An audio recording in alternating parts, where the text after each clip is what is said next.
Bonjour à tous, aujourd'hui je vous propose le concours GP Polytech 2022. Alors là on est dans le premier exercice, première partie, et c'est un QCM. Alors d'habitude il n'y a pas de QCM, donc là on lance la mode des QCM. Ici on a donc un QCM sur l'analyse, donc les fonctions. Il y a 8 questions à chaque fois. Il faudra déterminer ici les bonnes réponses. Alors il faut savoir que dans ce QCM, il peut y avoir une ou plusieurs bonnes réponses. Donc ça nous oblige quand même à fouiller un petit peu partout. On est parti tout de suite. On nous dit que dans cette première partie, A et B sont des nombres réels et on a un plan muni d'un repère ortho normé au IJ. Une première question donc sur le logarithme, une formule ici ln2a plus b. Alors vous devez savoir que le logarithme, bon, c'est défini sur R plus étoile. Ici, eh bien, on a ln de A plus B, mais le logarithme, ça transforme les produits en somme. La formule à connaître, c'est ln de A fois B égale ln de A plus ln de B. Donc ici, on est sur ln de A plus B, donc a priori, ce n'est pas une formule à connaître. Donc il va falloir regarder un petit peu en détail. Alors, est-ce que ln de A plus B fait ln de A fois ln de B? Alors c'est non. Pourquoi? On peut regarder, vous prenez par exemple, si on prend A et B qui valent 1, on aurait ln de 1 plus 1 qui ferait, dans ce cas, vous prenez des valeurs, A égale 1, B égale 1, ça fait ln de A plus B qui donnerait ln de 2, et ensuite ln de 1 fois ln de 1, ln de 1 vous savez que ça fait 0, ça ferait 0, donc vous voyez bien que la première formule n'est pas la bonne. Après la deuxième, le logarithme, une somme n'est pas la somme des logarithmes, on peut refaire même avec mon exemple. Ici, vous auriez donc ln de 2, et ici, on aurait ln de 1 plus ln de 1, qui donne aussi 0. Donc, le choix de, ici, a égale 1, b égale 1, vous exclut déjà, ici, les deux premières. Alors, pourquoi c'est la troisième? Eh bien, parce que, ici, on a logarithme, ici, il y a une somme de deux logarithmes. Donc, on peut regrouper sous forme du logarithme du produit, ça fera a fois 1 plus b sur a. On fait cette multiplication, a fois 1a, plus ab sur a. On simplifie par a, il vous reste ln de a plus b. Donc effectivement, c'est bien la proposition C. Il est à noter que, donc dans ce sens-là, ça sous-entend que A est positif. Si on veut séparer dans le sens ici, droite-gauche, il faut justement là avoir des nombres positifs. Le logarithme d'un produit, c'était la somme des logarithmes si les deux nombres sont strictement positifs tous les deux, ce qui est le cas ici avec A et 1 plus B sur A. Vous avez remarqué que je détaille beaucoup, c'est quand même le principe d'expliquer comme ça en vidéo, on a le temps. Ici, ln de x carré moins 1. Quand est-ce qu'on peut le calculer? Il faut savoir que ln de grand X existe si et seulement si x est strictement positif. Le logarithme n'est rien défini pour des nombres strictement positifs. Donc ici, eh bien, on va résoudre x carré moins 1 strictement positif. On résout ça. Alors, quand je dis on résout, on connaît déjà les solutions. X carré moins 1 strictement positif, ça veut dire que x carré est plus grand que 1. Donc x appartient à quoi? Donc le carré du nombre est plus grand que 1. On est entre moins l'infini 1, enfin moins l'infini moins 1, union 1 plus l'infini. Donc c'est la réponse C. Alors pour ceux qui ont un petit peu de mal à passer de x carré strictement plus grand que 1 à cet ensemble, eh bien il y a plusieurs façons de voir les choses. Une première, ça serait, alors là, un petit peu long, mais x carré moins 1, eh bien c'est x moins 1 fois x plus 1. D'accord? Donc, vous pouvez faire un tableau de si vous voulez, ou tracer la courbe x carré moins 1, c'est une hyperbole, c'est une parabole, pardon, qui s'annule, donc qui coupe l'axe au point d'abscisse moins 1 et 1. Vous êtes sur une courbe qui est comme ceci. Donc vous voyez bien qu'on est strictement positif, à gauche de moins 1 et à droite de 1. Donc sur moins l'infini moins 1, union 1 plus infini, ouvert. Donc réponse C. Les autres réponses, on vérifie quand même qu'elles ne correspondent pas même ensemble. Non, non et non. Vous pouvez remarquer que la première proposition, c'est pour ceux qui confondraient avec le domaine du logarithme. Le moins 1, c'est pour ceux qui se tromperaient, qui au lieu de prendre l'extérieur, prendraient entre les deux. Pour le D, je ne sais pas d'où ça peut venir. Troisième proposition, alors là, un texte un petit peu plus long, on prend deux fonctions f et g définies sur moins l'infini a, union a plus l'infini, donc on a juste a qui est une valeur interdite, d'accord? Et on a limite de f en plus infini, enfin limite de f en a qui vaut plus infini, et limite de g en a qui vaut 0 plus. Qu'est-ce qu'on peut dire sur la limite de f sur g? Ça, c'est pour A et B. Et on nous parle aussi de f fois g. pour C. Donc, il faut regarder aussi f fois g de x. Donc, ici, on a un quotient avec un numérateur qui tend vers plus l'infini, un dénominateur qui tend vers 0 plus. Donc, on a un quotient du type plus l'infini sur 0 plus. Donc, ça, on sait, eh bien, c'est équivalent à avoir plus l'infini fois 1 sur 0 plus. Et l'inverse de 0 plus, hein, en termes de limite, c'est plus l'infini. Donc, on a plus l'infini fois plus l'infini. Et ça, on sait que c'est plus l'infini. Donc, pour les limites A et B, eh bien, le A est fausse et le B est juste. On a déjà une bonne réponse. Alors, on va quand même regarder le produit. D'accord? Alors, on a un produit avec un premier facteur ici qui tend vers plus l'infini et un deuxième qui tend vers 0 plus quand x tend vers A. Alors ça, c'est totalement indéterminé. Ça dépendra vraiment de la situation. Hein. Donc ici, on ne peut pas conclure. Donc C et D ne peuvent pas être bonnes puisque, hein, effectivement, en fonction de la situation, vous aurez des limites qui peuvent varier. Et si vous doutez, je vais vous donner des exemples de cas qui aboutissent à des limites différentes. Par exemple, je peux considérer donc 1 sur x moins a au carré. Ça, c'est pour f. Effectivement, quand x tend vers a, ça tend vers 1 sur 0 plus, donc plus infini. Vous le multipliez, par exemple, par x moins a au cube, qui tend vers 0. Eh bien, le produit fait x moins a. Donc, conclusion, eh bien, ici, on a un premier facteur quand x tend vers a qui tend vers plus infini, un deuxième qui tend vers 0. Alors, on veut du 0 plus. Donc, si vous voulez du 0 plus, on va se mettre vraiment avec un x moins a puissance 4. Donc là, on a vraiment un 0 plus. Le produit fait x moins a au carré, quand même, je rectifie. Et donc, eh bien, le produit tend vers 0 plus. Alors maintenant, eh bien, regardez, vous prenez 1 sur x moins a puissance 4 fois x moins a au carré, qui donnera 1 sur x moins a au carré. Dans ces cas-là, le premier facteur tend bien vers plus infini, le deuxième tend vers 0 plus, le produit par contre cette fois-ci tend vers plus infini, toujours quand x tend vers a. Vous pouvez même mettre un troisième cas tant qu'on y est, en prenant 1 sur x moins a au carré, fois x moins a au carré. Dans ces cas-là, ça fait toujours 1, et on a toujours cette même situation qui aboutit, vous voyez, à des limites totalement différentes, donc indéterminées. Question 4, donc si f est définie sur intervalle a plus l'infini, avec une limite ici donc en x moins a par valeur supérieure égale à plus infini. Alors ça, donc, on nous dit que la limite, donc ici, quand x tend vers a avec x plus grand que a, f de x égale plus l'infini. Alors ça signifie quoi? Alors graphiquement, eh bien on va mettre par exemple a ici. Donc je vais tracer une verticale d'équation x égale a. Quand je me rapproche de a par la droite, par des valeurs plus grandes, j'ai une limite plus infini. C'est-à-dire que vous avez ce comportement-là, d'accord? La courbe va aller de plus en plus haut quand on se rapproche de A par la droite.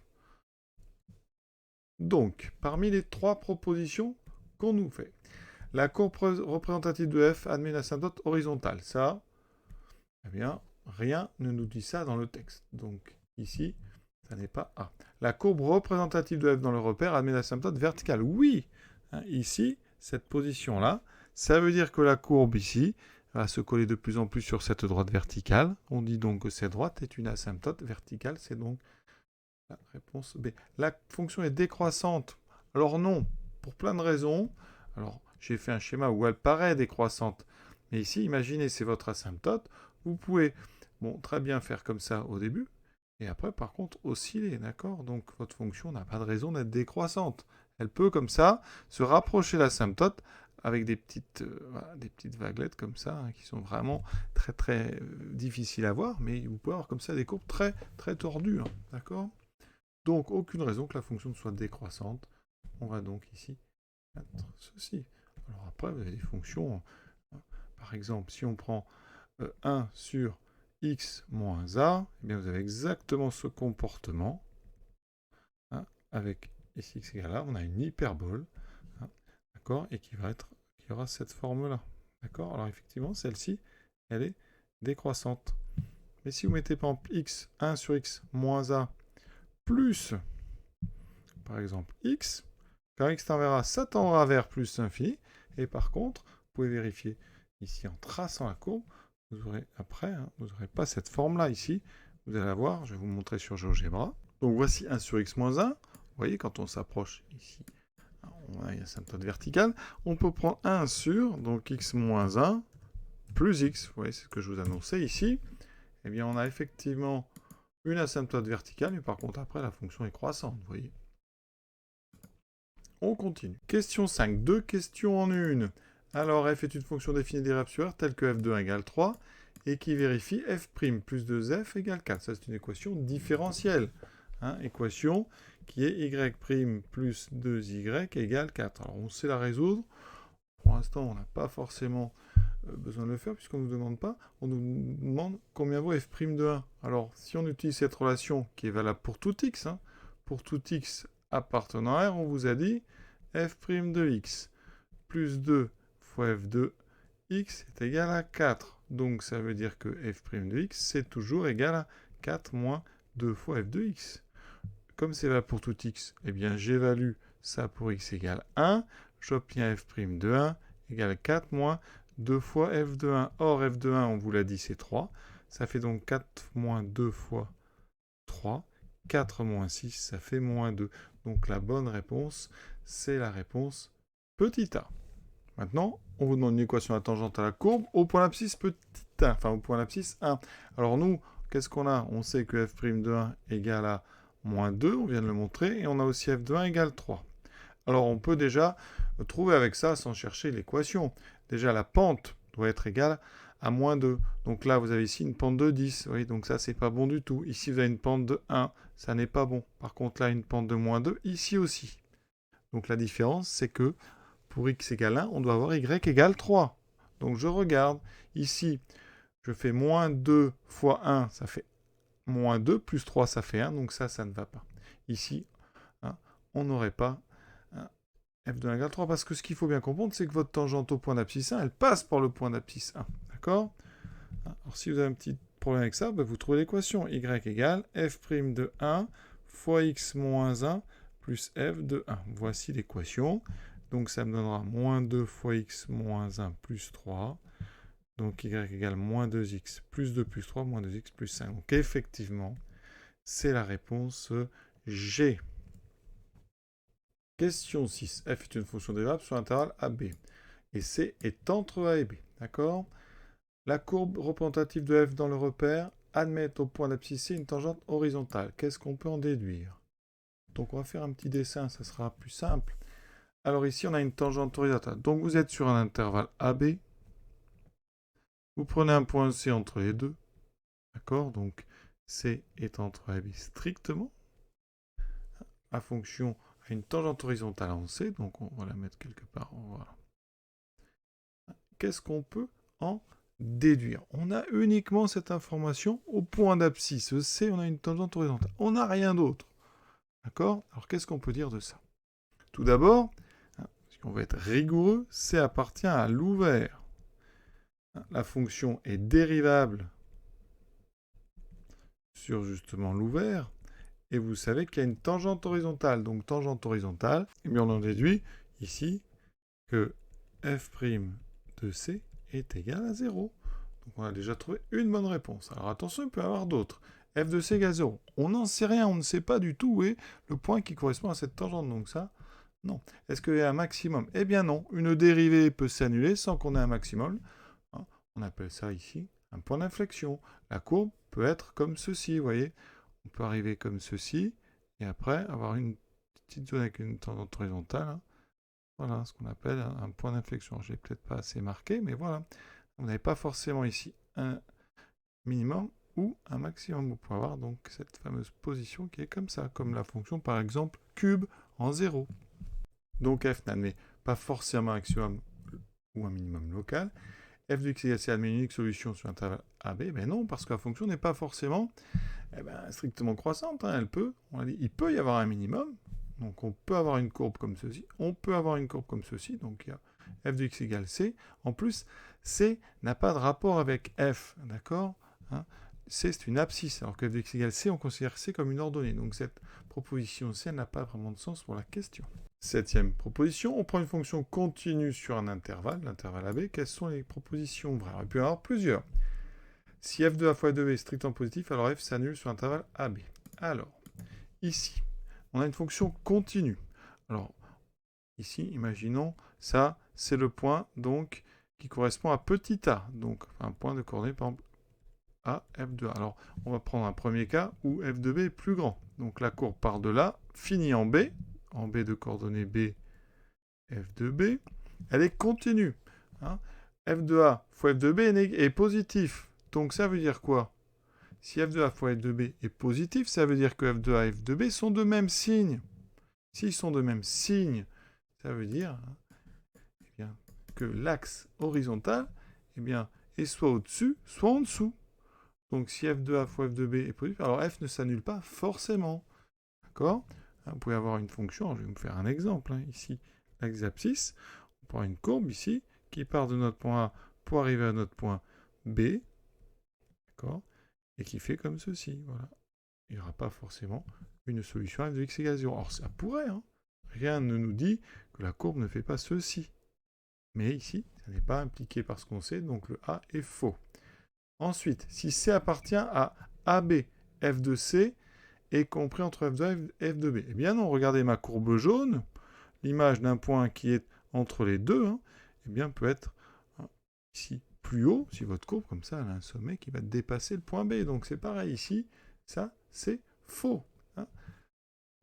Si C est entre A et B, l'image de C est comprise entre f de A et f de B si la fonction est par exemple strictement croissante pour aller de A à B. Alors j'aurais pu faire un dessin où la fonction est décroissante. Voilà. Si elle est strictement décroissante, effectivement, toutes les ordonnées entre celle de A et celle de B vont être atteintes, mais vous pouvez avoir une courbe qui fait des choses comme ça, d'accord? Donc il part des ordonnées ici, un point pour avoir une abscisse, une ordonnée plus grande que celle de A et que celle de B. Donc f de C n'est pas forcément entre f de A et f de B. Donc, vu qu'on sait qu'il y a au moins une bonne réponse, c'est forcément la dernière qui est la bonne. Donc on va aller lire ça avec attention. Mais on sait déjà que c'est la réponse C. Qu'est-ce qu'elle nous dit? Si K est un nombre entre f de A et f de B, l'équation f de x égale K admet au moins une solution sur intervalle I. Eh bien ça, c'est ce qu'on appelle le théorème des valeurs intermédiaires. On a ici une fonction continue sur un intervalle. Eh bien toutes les valeurs donc comprises entre f de A et f de B, eh bien, sont atteintes au moins une fois. Si vous voulez unicité, il faut avoir la stricte croissance de votre fonction, et dans ce cas-là, on est dans ce qu'on appelle le corollaire du théorème des valeurs intermédiaires, autrement appelé le théorème de la bijection. Donc c'est bien la réponse C qui est juste avec notre TVI. Dernière question d'analyse, on prend une fonction deux fois dérivable, donc on sent la convexité arriver, CF la courbe de F, A un point d'abscisse petit a, B un point d'abscisse petit b, jusque-là ça va. On suppose que F seconde est strictement positive sur intervalle AB. Qu'est-ce qu'on peut en déduire? Alors ça, le cours nous dit quoi? Programme de terminale sur AB. Eh bien, si on a F seconde positive, donc supérieur ou égal à 0, ça implique ici que F est convexe. D'accord? Et donc, ici, convexité, eh bien ça, on sait que ça implique que la courbe de F est, alors convexe, c'est cette forme-là. Donc par rapport aux tangentes, elle est toujours au-dessus, mais par rapport à ce qu'on appelle une corde ou une séquente, quand on est convexe, on est toujours en dessous. Donc CF est en dessous de la corde AB, ou de la droite AB, ce qu'on appelle une séquente. Et F seconde positive, ça implique aussi une autre chose, c'est que F' est croissante. Alors quand notre fonction est deux fois dérivable, toutes ces choses-là, eh bien, elles sont équivalentes ici. Voilà, CF en dessous de toutes ces cordes, eh bien, c'est que la fonction est converse, sa dérivée est croissante, sa dérivée seconde est positive. Donc, on regarde. Et pour être précis, je n'ai pas mis l'équivalence ici parce que je n'ai pas mis en dessous de toutes ces cordes. Alors, on nous dit f est croissante sur AB. Non, f n'est pas forcément croissante sur AB. Un exemple classique, c'est la fonction carré.